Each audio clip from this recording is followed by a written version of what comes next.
And my friends, know what you are voting on. Studies are out there that when you throw 15 million people off health care, some 50,000 of our fellow Americans will die unnecessarily every single year.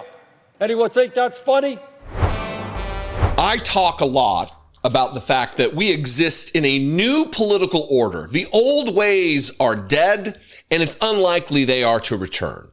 And this story, the 8 Democrats caving to Republicans, giving in to Republicans on the government shutdown in order to get the government back open, but also throwing millions of Americans under the bus while they do it, is exemplary of that. It is very, very instructive of the point that I make about the old political order being dead. And it's these individuals who I'm getting ready to name and we're going to talk about who still think that that political order exists. They still think that you can rely upon Republicans to negotiate, that you can follow them and abide by their rules and their word.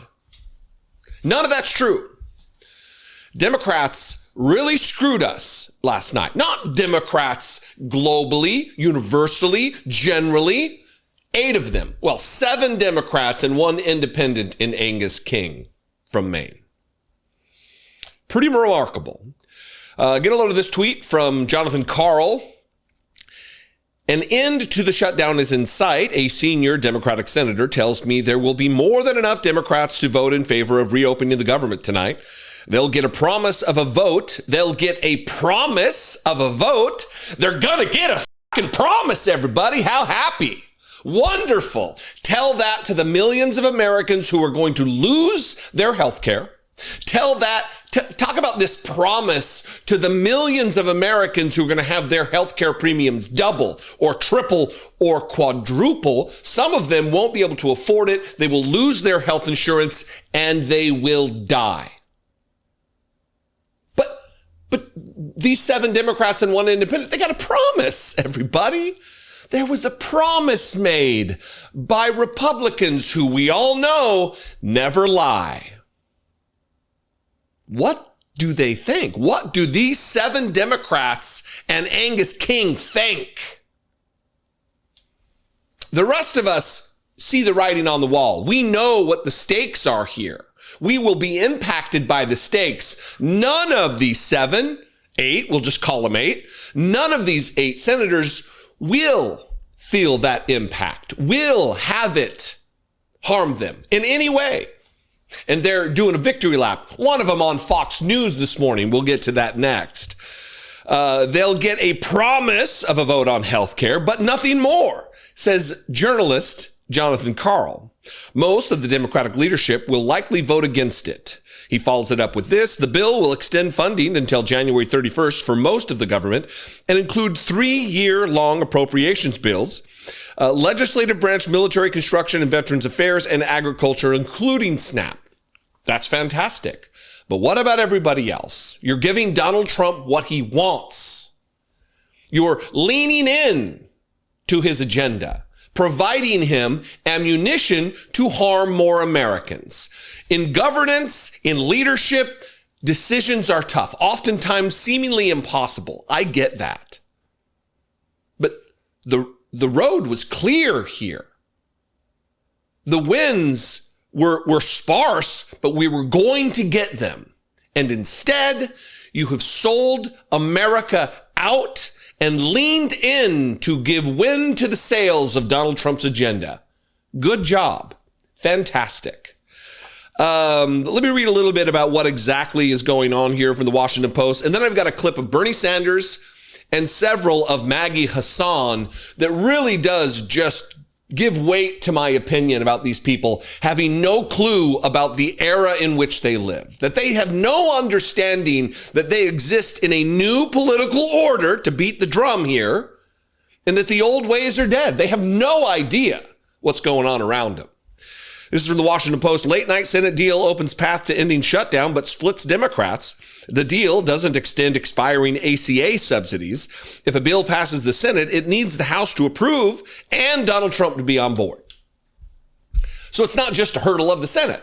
Of course, you've got Mike Johnson you've got to get through, who has said on the record I'm not going to make any promises. So John Thune's promises are worthless. They're as worthless as Donald Trump's word. His word is Donald Trump's word. He is but a lackey in Donald Trump's machine. He is a cog in Donald Trump's cult. That's all it is. Democratic Senators Catherine Cortez Masto from Nevada, Tim Kaine from Virginia, Dick Durbin from Illinois, John Fetterman, no surprise. You're in great company, folks, when John Fetterman is in your cohort. Great job. Maggie Hassan of New Hampshire, Jackie Rosen of Nevada, and Jeanne Shaheen of New Hampshire voted to support the deal, as did Angus King, an independent who caucuses with Democrats. The bipartisan compromise combines 3 full-year funding measures into one package with a stopgap funding bill that would reopen the government through January 30th. Through January 30th. Wow, you really nailed it down. You got it. You got it done. Thank you. 8 Democrats. Fantastic. But the deal would not extend Affordable Care Act subsidies set to expire at the end of the year, which Democrats have warned will cause health insurance premiums to skyrocket for millions of Americans. Instead, Senate Majority Leader John Thune, Republican of South Dakota, committed to holding a separate vote on legislation to extend the subsidies by the second week of December after the government reopens. They did all of this. They blew up the whole thing for a promise from Republicans, not a promise from milquetoast, middle-of-the-road Chuck Schumer, who's very likely behind this, by the way, even though he voted no. He secured enough votes, in my estimation. He secured enough votes to get this passed, and then he himself says, I'm not going to vote for it. Common tactic that's been used in the past. This is what Bernie Sanders had to say about this, and he spoke plainly and clearly, as he always does on matters such as this. And he pulled no punches about what is exactly at stake, who will be harmed, and how many, including the death of likely 50,000 Americans per year. What this Senate is about to do is make a horrific situation even worse. So let's be clear what this vote is about. If this vote succeeds, over 20 million Americans are going to see at least a doubling in their premiums in the Affordable Care Act. In my state of Vermont and throughout this country, for certain groups of people, it will be a tripling and a quadrupling of their premiums. There are people who will now be paying 50% of their limited incomes for health care. Does anybody in the world think that makes sense? And if this resolution is passed tonight, we are on a pathway to throw 15 million Americans off of Medicaid and the Affordable Care Act. 15 million.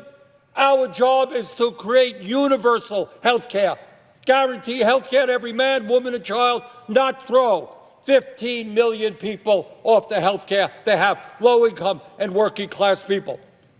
And my friends, know what you are voting on. Studies are out there that when you throw 15 million people off health care, some 50,000 of our fellow Americans will die unnecessarily every single year. Anyone think that's funny? Something to laugh at? Something to just go past? I don't. 50,000 Americans die unnecessarily. Now, look.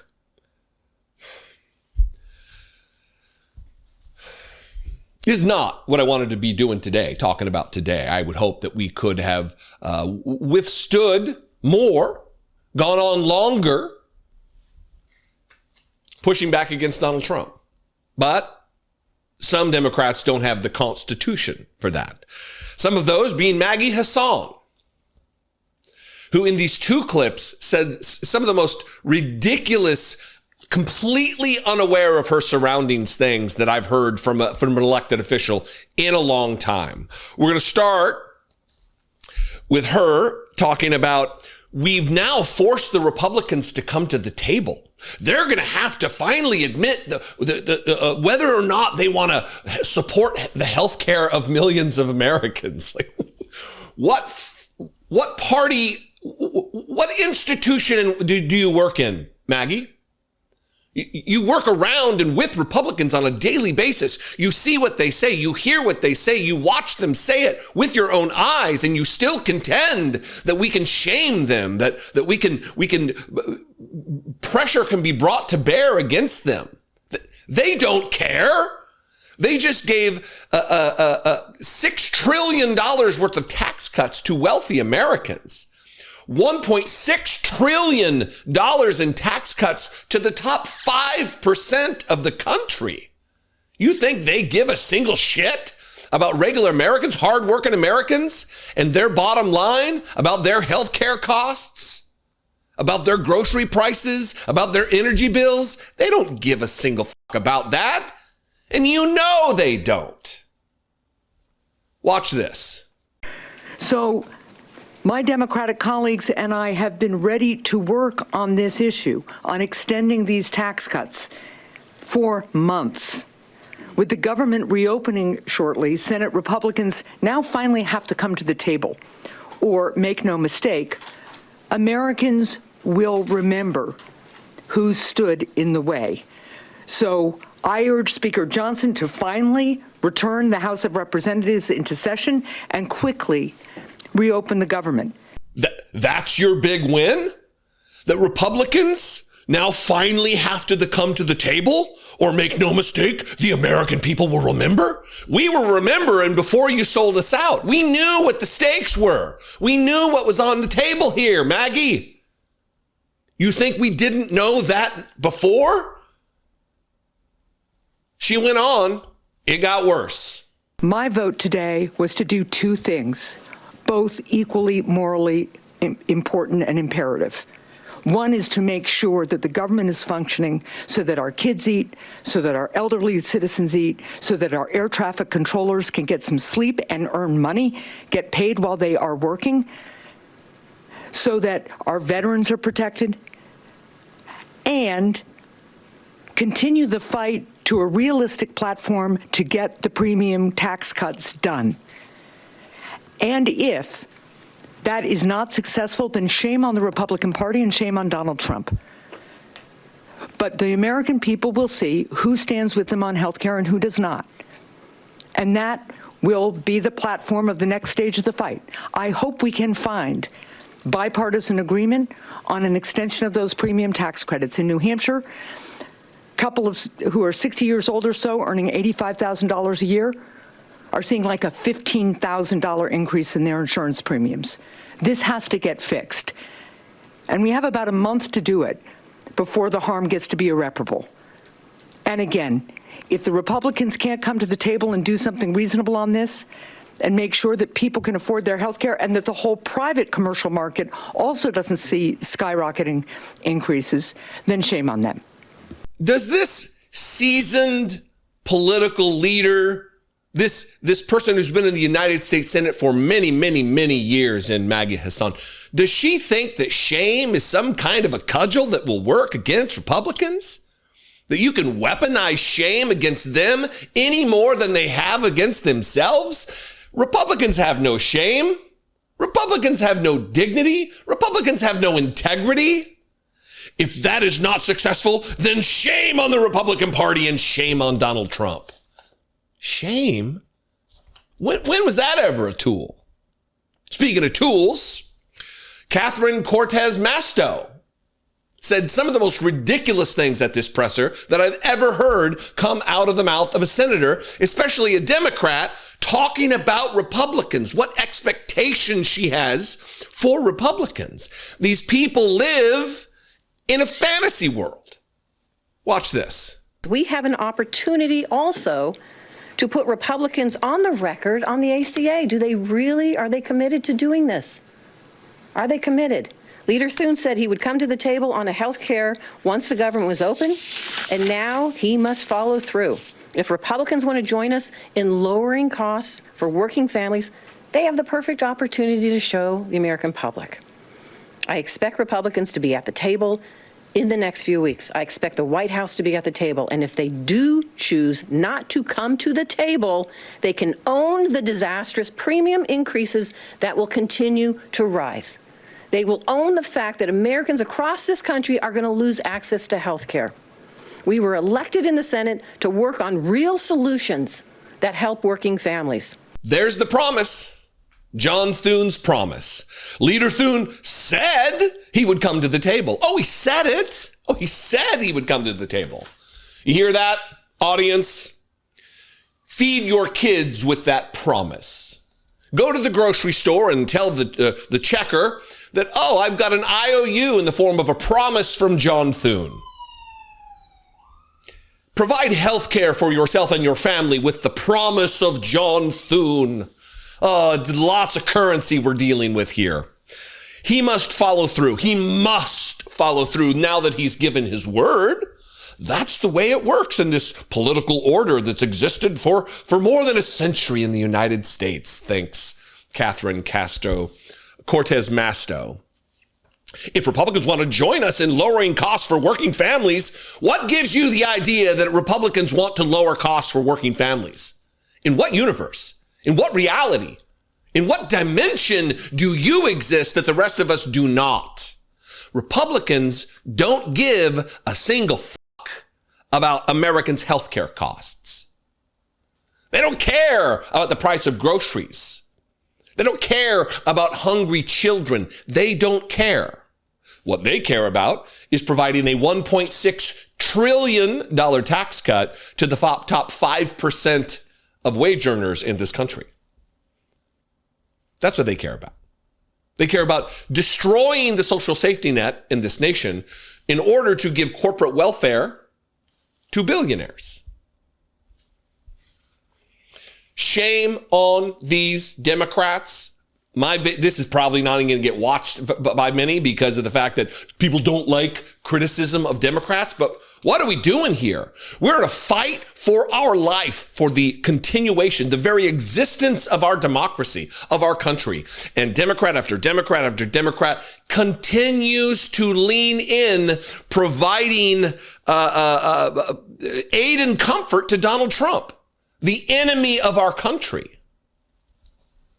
Voting for his nominees, voting to open up the government and allow them to strip away health care from millions of people, leading, as Bernie said, to the death of likely 50,000 plus Americans per year.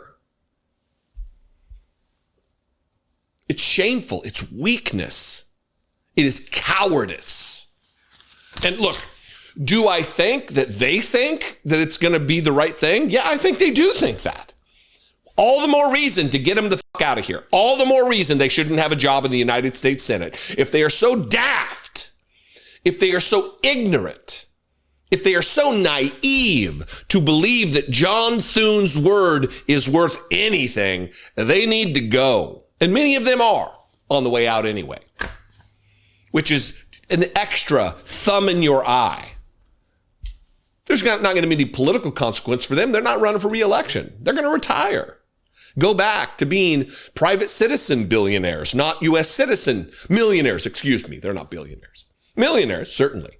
Millionaires, certainly. Who don't have to worry about where their next meal is going to come from. Who don't have to worry about their healthcare premiums. They're on a Cadillac plan being former United States senators. Anyway, I'm done. Gone too long. Love and appreciate you. I want to hear from you on this.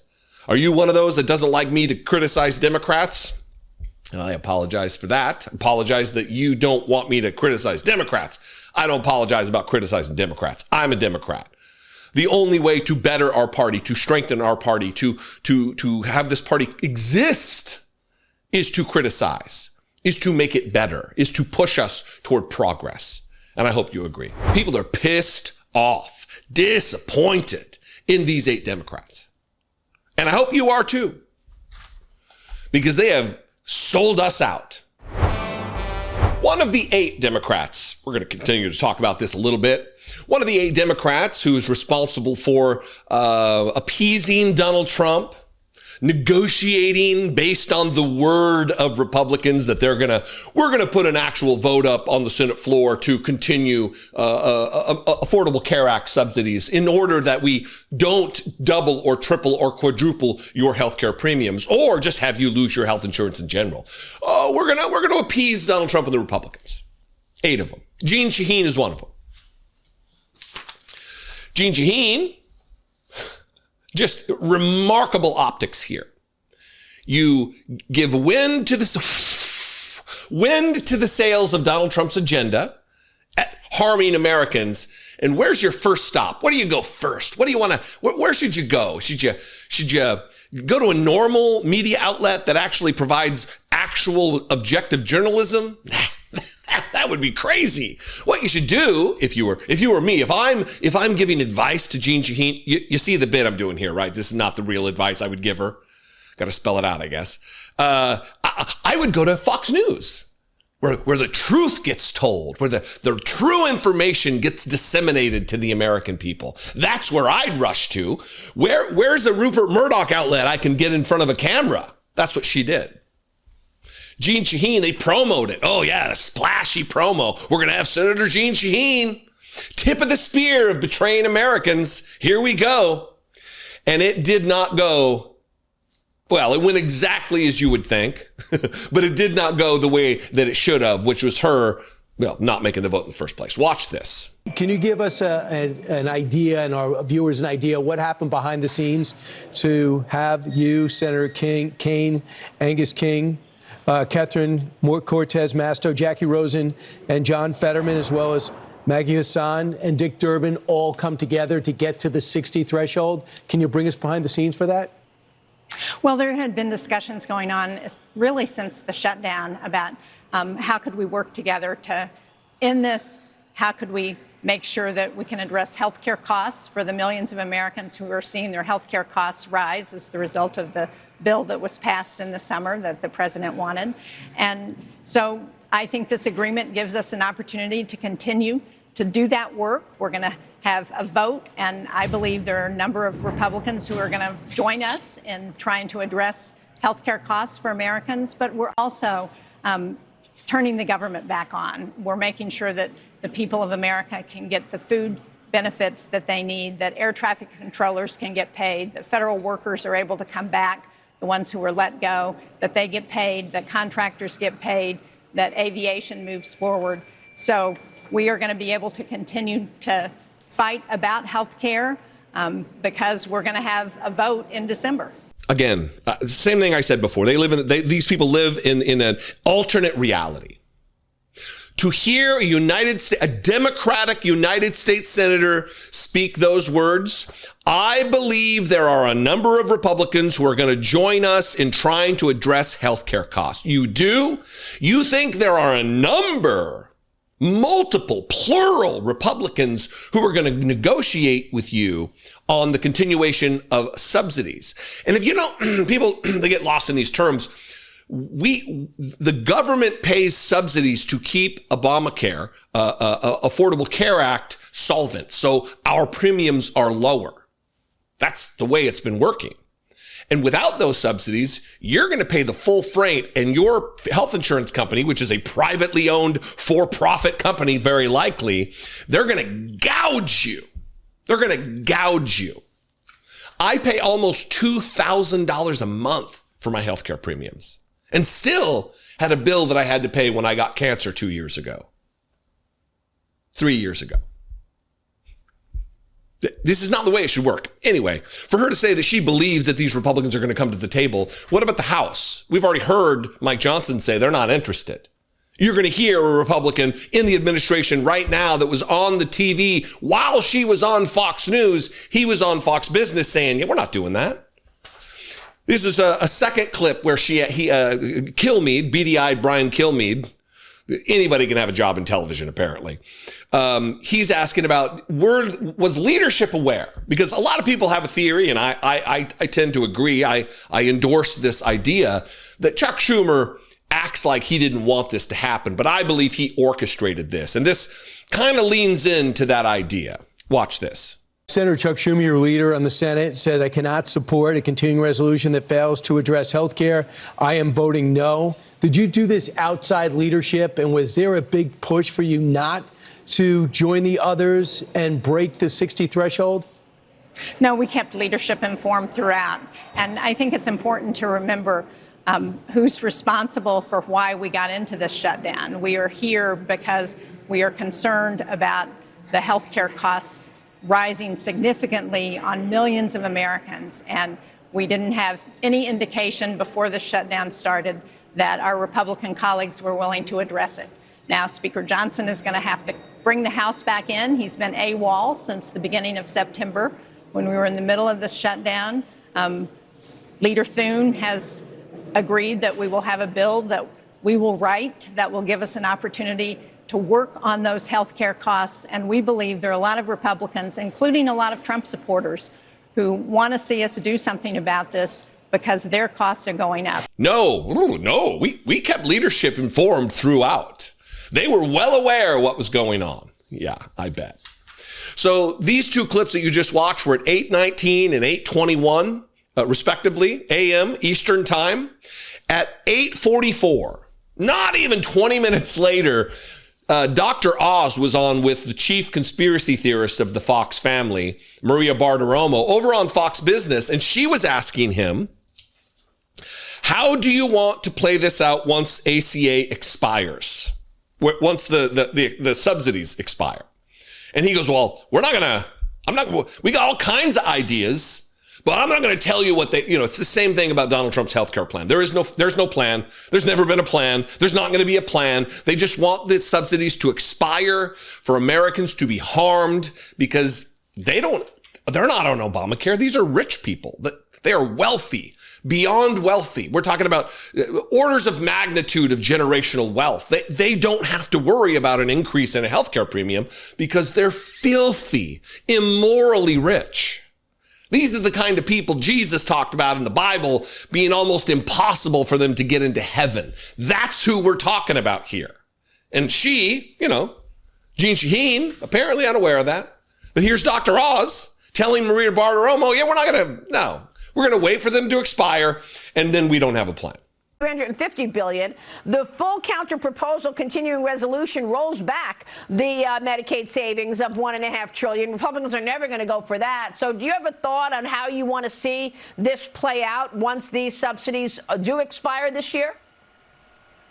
You always ask the right questions, Maria. So I spent a good part of the weekend with the White House working on exactly the answer to that question. We have lots of great ideas, but I don't want to show our cards. As the president often says, why would I telegraph to you what we're going to do? We have to have an open government. I need my top people around to be able to navigate the right solutions. We will support the American people. We always have. We want to do it in the right, responsible way. If we don't, it'll implode.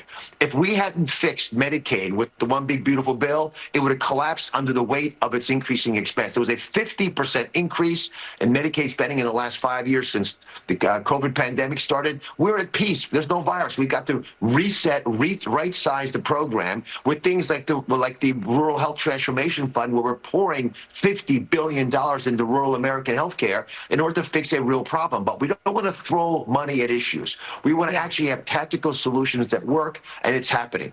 Again, I want to drill down on what the question was here. How do you want this to play out once the ACA subsidies expires? It's a presupposition that they're going to expire. What are you going to do once they expire? What ideas do you have once they expire? But according to these eight Democrats, these 7 Democrats and one independent in Angus King, they said they were going to be able to negotiate on that particular point. But this is an administration official, someone appointed by and confirmed by the Senate. Thanks a lot, Senate. Saying, oh, yeah, we've got ideas. I'm not going to tell you what they are. I don't owe you that. But yeah, once they expire, he's accepting the premise.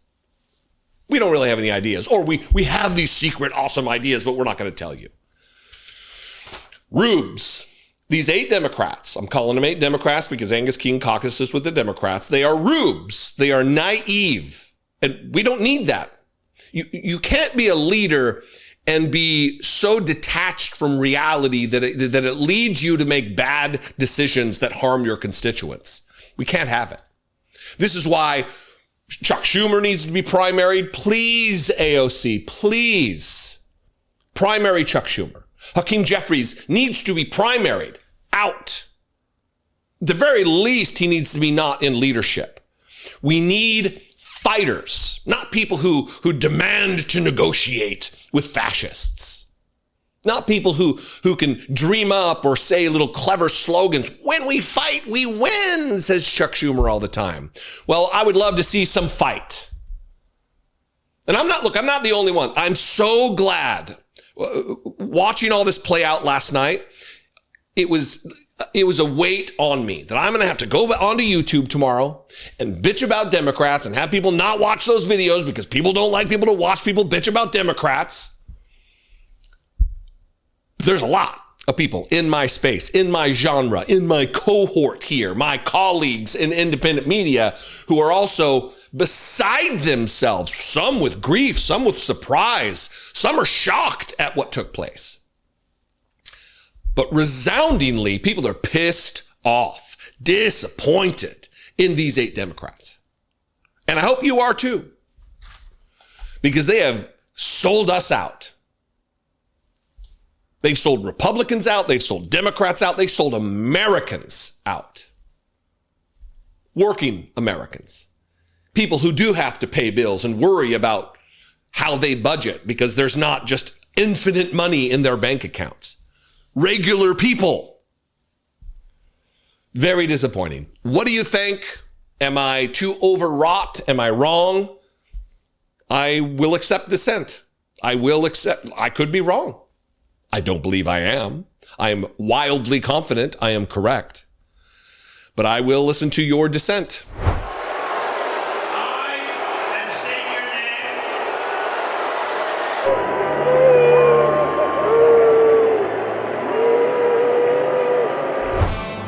name. We have a media landscape in this country that has just bent the knee to the fascist president of the United States, legitimizing an illegitimate president. And I don't mean illegitimate like he didn't get elected. I mean, he's illegitimate. He was not qualified or should not have been elected to office, should not have been presented as a candidate after he tried to overthrow the United States government. Normal countries deal with their traitors. We did not. We instead, as Democrats, Joe Biden appointed Merrick Garland as some kind of a concession for not being named to the Supreme Court, or being named but never being confirmed by the Senate because they abdicated their constitutionally mandated role of advice and consent with Mitch McConnell. And now the media, they're giving Trump millions of dollars in legal settlements. They're donating to his inaugural fund. They're donating untold millions of dollars for his palace-like ballroom that's very likely not a ballroom. It's going to be something else. We'll learn. We'll find out. And even our Fox Sports idiots bring Donald Trump on, and they don't talk about football. Oh, what do you think of this guy? What do you think of this? They talk to him about policy. They give an opportunity to propagandize and to lie to the American people. What does it mean to you, Donald Trump, to be here on this day? It's just softball nonsense. Legitimizing a fascist, a danger, clear and present danger to the health and well-being and continuation of our republic. Watch this first clip. We welcome in the President of the United States, Donald Trump. Well, Mr. President, thanks so much for joining us. Kenny Albert, Jonathan Vilma. Veterans Day weekend, right. The NFL salute to service. How meaningful is it for you to be here today? You just took part in the halftime ceremony honoring the military. Well, we just swore in a tremendous group of young people, and that was an honor, and they are just fantastic, and they love, our recruitment's been record-setting. Since a year ago, it was a disaster for the country, and now it's record-setting. So this was an honor to be here. How meaningful is it for you to be here today? You think Donald Trump gives a single flying f*** about the troops, the suckers and losers? Good job legitimizing. Just disgusting. It wasn't just the one guy, the other guy, he got his shot too. Just take this opportunity to tell us about the nation. How are we doing as a country? Respects to combat, war, etc., and you kind of take some of the same strategies. Would love to hear your thoughts about where we are as a nation, how we're doing. Well, we're doing great, and recruitment is doing phenomenally. People have spirit. Our stock market hit an all-time high. Prices are coming down. We inherited a mess. Prices are coming way down. And I'll tell you, our country has over $17 trillion being invested in it, which is a record. So we're doing great. Sets him up to lie. What's he do? Knock him down. Lie after lie after lie. Prices are coming down. It's so funny about the way Donald Trump lies is that some days prices are already down. Other days prices are coming down. 17 trillion in investments. All of this is lies, unsubstantiated bullshit. And he's just allowed, unfettered, unchecked, no qualifications for anything he's saying. Give him an opportunity to feel better about himself, because what had just taken place, they mentioned it there briefly, the enlistment ceremony, Republicans are up in arms.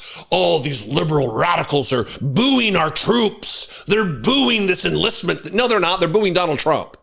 They're booing the fascist who intends to destroy our country while wildly enriching himself by orders of magnitude. That's what they're booing. And that's exactly what took place during the enlistment ceremony while Donald Trump was talking.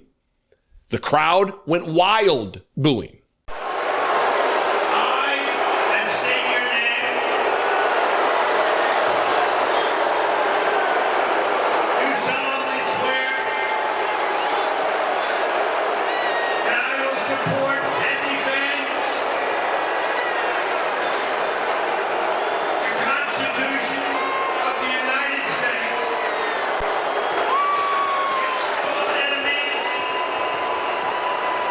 And look, I want to give you multiple angles. A lot of people, oh, that's AI. Oh, that's layered over audio. The crowd actually went wild for Donald Trump. I mean, my normal core audience wouldn't say that, but the dipshit Republican trolls in the comments are certainly going to say that. You're certainly going to see that online if you haven't already. That's going to be the narrative. Well, here's another video from someone's cell phone. Alexis Wainwright is her name. She's a reporter for WUSA, Channel 9 here in Washington, D.C. She was at the game. Here's a little vertical video to back up the first.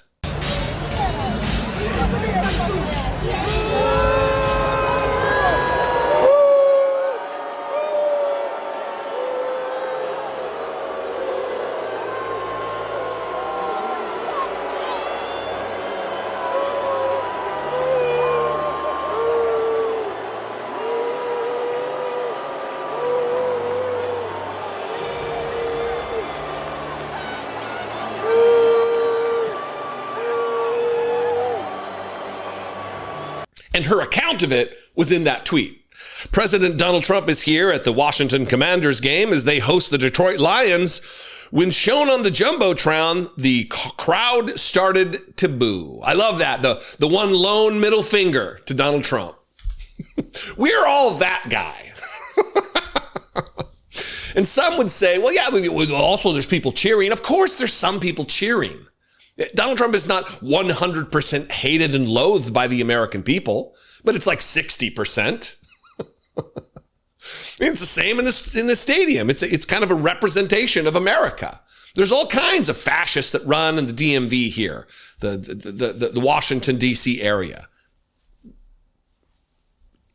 Like anywhere else. But overwhelmingly, he was not welcome there. Overwhelmingly, he was booed. People were sounding their displeasure in the face of Donald Trump.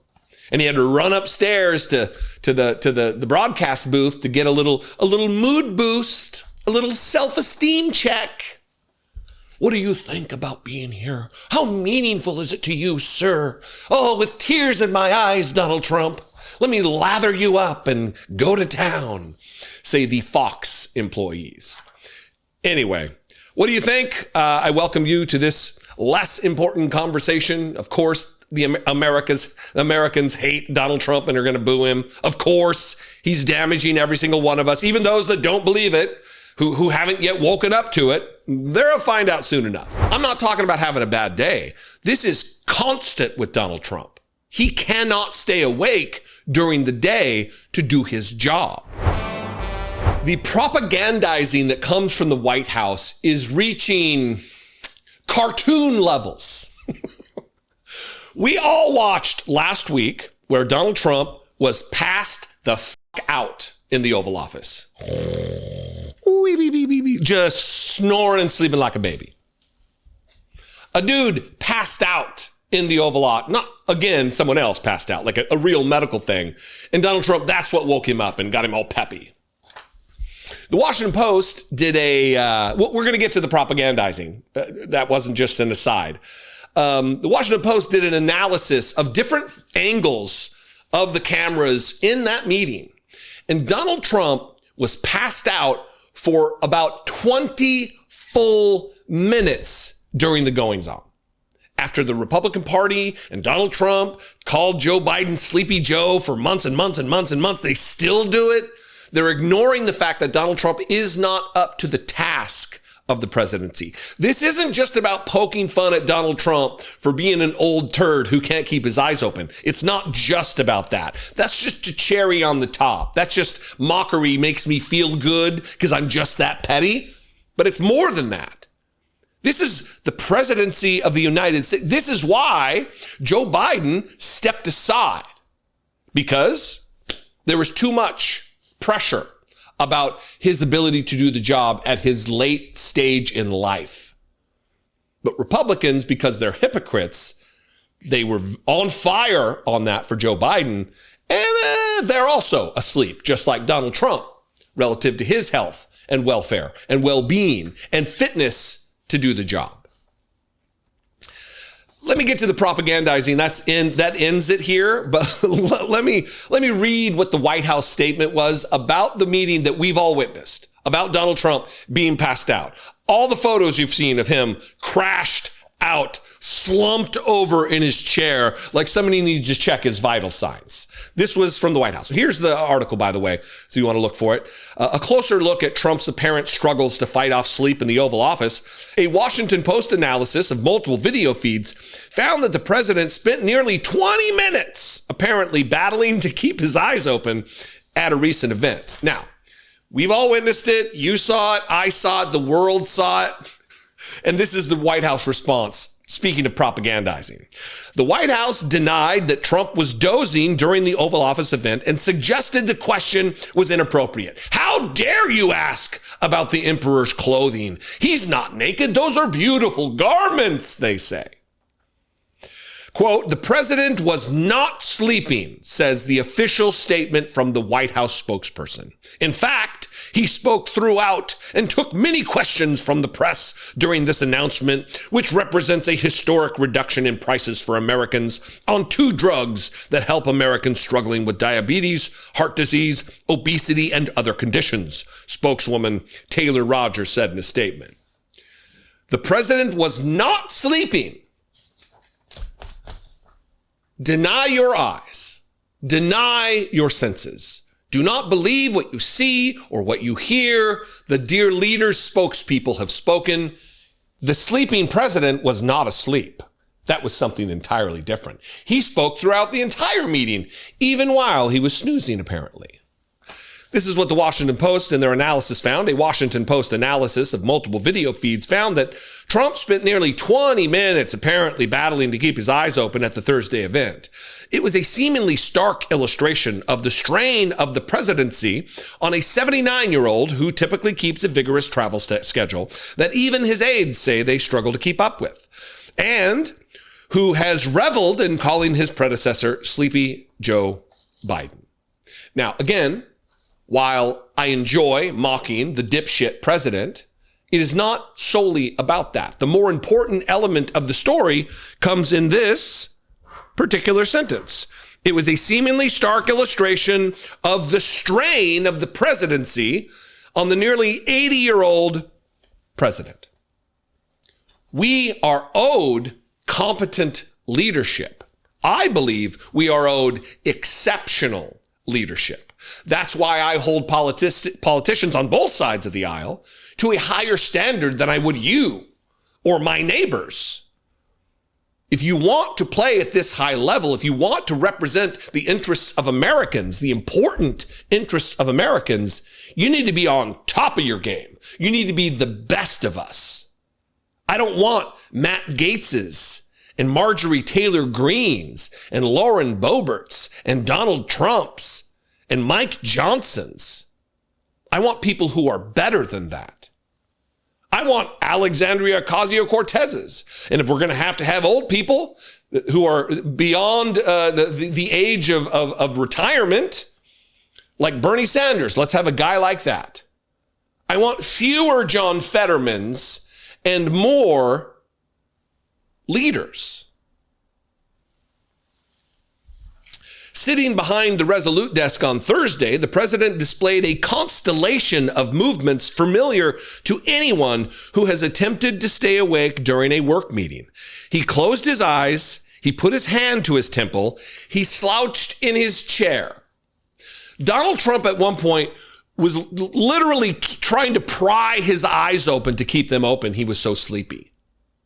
Look, if you have a late night and you have a tired day, I just got back from Japan. It took me a week to normalize my sleep coming back, being 13 hours different. I'm not talking about having a bad day. This is constant with Donald Trump. He cannot stay awake during the day to do his job. When you are sleep deprived, you do a poor job. Being sleep deprived while driving is akin to being under the influence of alcohol. It's that dangerous. And I would say the job of President of the United States of America is important enough. It would be on par with driving a motor vehicle. Wouldn't you? But again, the White House, the president was not sleeping. Semicolon, in fact, blah, blah, blah. Here are some lies.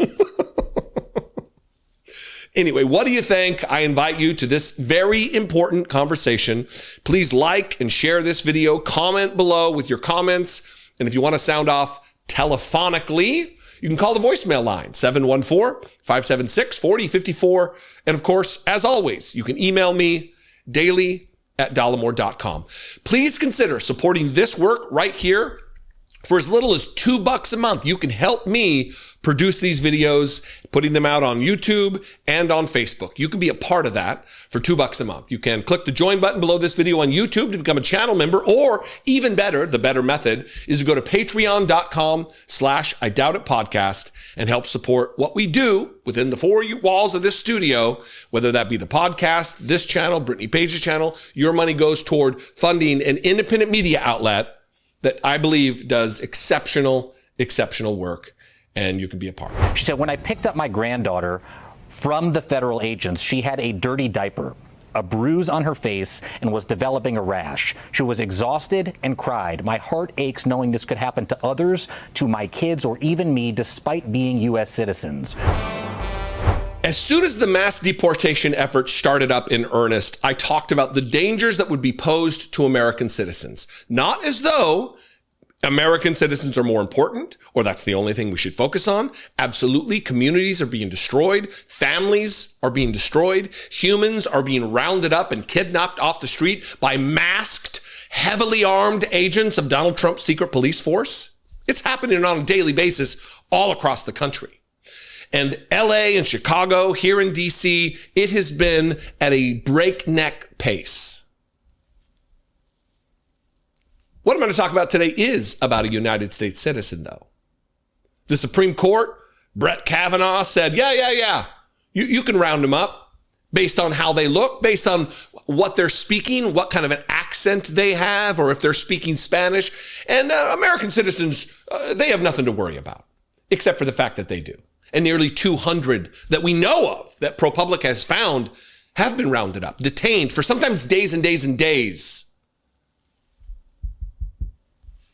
Gross. We're going to be talking about Dennis Quinones and a case where ICE agents, the masked secret police agents, kidnapped and abused his toddler in their custody. They kidnapped a toddler in a car seat, drove her off, didn't change her diaper, for hours and hours and hours and hours until her family was able to finally reunite with her. We have armed, let's just put a fine point on it, a heavy exclamation point. Donald Trump's secret police are kidnapping citizens and kidnapping their children and abusing them. This is happening in America. Here's the headline from the New York Times, and I'm going to play a video that explains the situation. Immigration agents arrest man in LA raid and drive off with his toddler. The child was later reunited with her grandmother, but the episode alarmed immigration rights groups. The father, a United States citizen, faces a gun possession charge, which, are we to believe that to be true? They're liars. ICE are liars. ICE should be abolished. It should be disbanded. It is now a white supremacist organization working to rid America of Latinos and apparently even citizens who are Latino. Watch this video from the New York Times. This is what was accompanying that front page there that you just saw. And then we're going to get to some reporting from MSNBC that really illuminate how much abuse that this little toddler, this little girl, this innocent child underwent at the hands of the neglect of ICE. When you ran them with the baby in the back, bro. There's a baby in the back. Yeah, bro, and the guy was doing absolutely nothing, bro. He was doing nothing, bro. He got the toddler in the back. And they're trying to take him fucked up, dude. They just want to take him. What are you doing?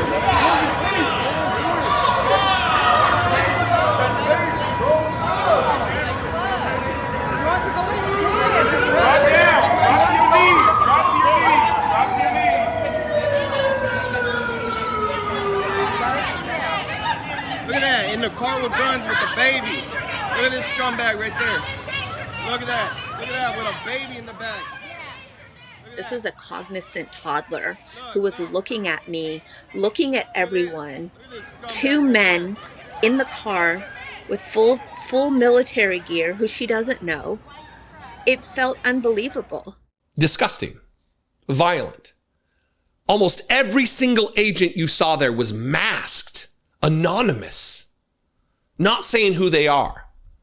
Taking a United States citizen. Why is Immigrations and Customs Enforcement arresting a United States citizen? Well, they say, oh, there's a gun. He had an illegal gun. I don't believe that. I don't believe anything they say. They are liars. They've been caught in court lying. Federal judges are saying this cannot be believed. This testimony from these sworn agents cannot be believed. They're liars. They lie with regularity. This is reporting from MSNBC about exactly the condition of the child when she was returned to family. And this should be the thing that wakes up Americans, even the Republicans who claim to be the family values party. It can't only be family values for white people and kidnapping and abuse for brown people. That seems as though the path forward for Republicans, though. We have some new video, not just this angle, that adds additional context to this story, and I want to put it up on the screen right now. In a federal charging document, the Justice Department says that the Border Patrol approached Quinones from over 100 feet or around 100 feet away. And you're watching this video from the Los Angeles Rapid Response Network right now that shows that exact thing happening. Quinones, this is the Home Depot, by the way, around the corner from my house. He is in the far end of the Home Depot parking lot, about as far away, not only from the Day Laborer Center, where they were targeting and had arrested 5 undocumented immigrants, but from the Home Depot itself. And you watch them surround and box in Quinones' vehicle right here. Even if the allegations against Quinones are true, that he had a gun in the vehicle and he threw what the Border Patrol says is a rock-like object at the Border Patrol agents, it raises very serious questions about the Border Patrol's ability to care for a young child like the daughter of Mr. Quinones. And I want to read to you a statement that his mother, once he was released yesterday, issued to the public to better understand how his daughter was treated by the agents that you're seeing on the screen right now. Let me read from it. She said, "When I picked up my granddaughter from the federal agents, she had a dirty diaper, a bruise on her face, and was developing a rash. She was exhausted and cried. My heart aches knowing this could happen to others, to my kids, or even me, despite being U.S. citizens. We're now questioning our safety and feel more vulnerable simply for being Latino. I fear for my grandkids growing up in a country that targets Latinos and profiles dark-skinned people. I hope things improve, though it's hard to imagine how it could get worse." What this brings to mind for me, Nicole, is the time I spent in the McAllen Border Patrol processing center at the height of the family separation policy. Those Border Patrol agents said to me then that they were strained and stressed and struggling because they are not trained as social workers. They are not clinical professionals meant to take little children away from their moms and dads, yet that's exactly what that policy did. Dana Sabra stopped that policy after 5,500 kids were taken away from their parents. Stephen Miller wanted it to be 25,000 using a process called administrative separations. You are watching those same types of agents, Border Patrol agents, basically effectuate family separations in the interior, in this case a U.S. citizen who was accused of a crime. But that does not negate the questions being raised by lawyers and others about how they are treating not only United States citizens, but little toddlers like the one-year-old girl that's at the center of this story. And this is just the beginning of this story. Dirty diaper, bruise on her cheek, and developing a rash. That's abuse. At the very least, that's neglect. Neglect is a form of abuse, is it not? ICE agents are kidnapping children and then abusing them through neglect. That's the title. That's the thumbnail. That's the message. That's the truth. And it's not an isolated incident. They will try to paint this as some kind of an isolated deal. Oh, this rarely happens. That is not the truth. ProPublica did an analysis, and they have identified 170 plus American citizens who are being caught up in these sweeps. It's not me. I'm not being caught up. I've talked shit to federal agents on the street. We were coming out of a restaurant right when this whole thing started with the occupation of Washington, D.C. And there was Secret Service out there having someone pulled over doing traffic stops. And I goaded them. Trump got you out here doing traffic stops, huh? You must be proud of your job. They're not going to arrest me. I look American, right? I look like what they want Americans to look like. 6'3", 240 pounds, white. They can't say, oh, you look Latino, I'm going to take you in. But that's what this is about. This is about white supremacy. This is about creating an ethno-state in the United States. That's why we're shuttering the refugee program, the asylum program in the United States, except for white people from South Africa. Right. Here's the headline from ProPublica. We found that more than 170 U.S. citizens have been held by immigration agents. They've been kicked, dragged, and detained for days. When the Supreme Court recently allowed immigration agents in the Los Angeles area to take race into consideration during sweeps, Justice Brett Kavanaugh said that citizens shouldn't be concerned. If the officials learned that the individual they stopped is a U.S. citizen or otherwise lawfully in the United States, Kavanaugh wrote, they promptly let the individual go. Do they, Brett? Do they? You know that not to be true. But, you're a liar. So we know where you are on this. But that is far from the reality, ProPublica says, many citizens have experienced. Americans have been dragged, tackled, beaten, tased, and shot by immigration agents. They've had their necks kneeled on.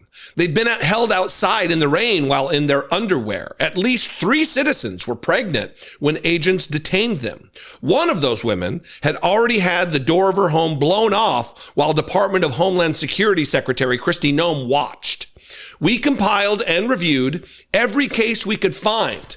Not every case, just every case they could find. Every case they could find of agents holding citizens against their will, whether during immigration raids or protests. While the tally is almost certainly incomplete, we found more than 170 such incidents during the first 9 months of Donald Trump's second administration. Among the citizens detained are nearly 20 children, including 2 with cancer. That includes 4 who were held for weeks with their undocumented mother and without access to the family's attorney until a congresswoman intervened. And finally here, immigration agents do have the authority to detain Americans in limited circumstances. Agents can hold people whom they reasonably suspect are in the country illegally. We found more than 50 Americans who were held after agents questioned their citizenship. They were almost all Latino. Again, going back to the point that I'm not at risk of arrest, of being questioned as not being a citizen. But someone who's born here, who's brown, is. So they don't get the full enjoyment of liberty under the Constitution of the United States, to be unmolested by their government. To be, they don't have the full Fourth Amendment rights under the Constitution that I have, because the skin tone is different. They speak with a different accent. And that's okay with Brett Kavanaugh. That's okay with Stephen Miller. That's okay with Donald Trump. That's okay with Kristi Noem. That's okay with Pete Hegseth. That's okay with Marco Rubio, a brown man himself. They don't care. Fortunately for us, most of us do. That is why when there is a protest in your area, sign up, get involved. Call your congressperson, 202-224-3121. I have the number memorized. You should too. Put it in your phone. Again, 202-224-3121. That is the United States Capitol switchboard. This isn't going to end well if we don't end it.